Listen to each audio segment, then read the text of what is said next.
Speaker Paul Ryan seeming to dismiss the number of Americans losing their health care under the GOP Senate bill because he says they actually do not even want the coverage.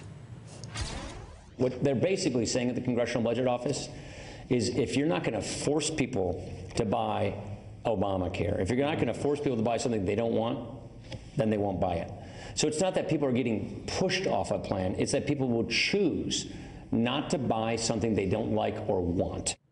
With me, Howard Dean, a medical doctor. He's a former Vermont governor and former chair of the Democratic National Committee. Nice to see you, sir. Nice to see you, Greta. Okay. I'm just laughing at these guys putting lipstick on a pig. It's still a pig. All right.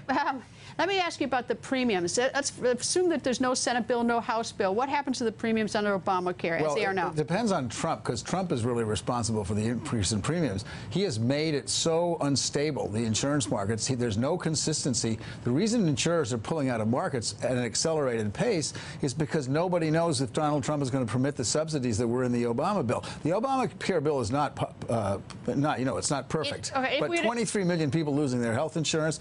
I mean, in all deference to Senator Johnson, what he said was mostly gibberish. All right, but let's say that it's not President Trump, it's some other president. If we just have Obamacare, we have no other bill.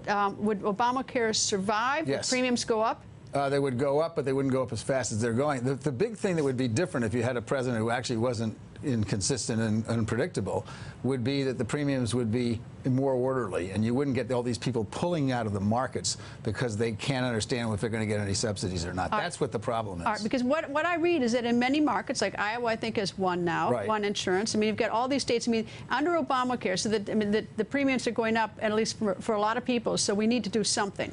There's something we should have done, which is what Obama's mistake was, is we need a public option. We need to allow people in places where there are no markets for insurance to buy into Medicare. The Washington Post had an editorial said that is not financially viable, a public option. I think it's very financially viable. So you think the truth is that Canada has an option like this, Britain has an option like this, France and Germany have options like this. Why does everybody think this won't work in the United States? And they spend much less on health care than we do. So is it like a national health care program, and then if you want to buy something more, you can buy something more? Is that what you're thinking? Absolutely. So buying a plot.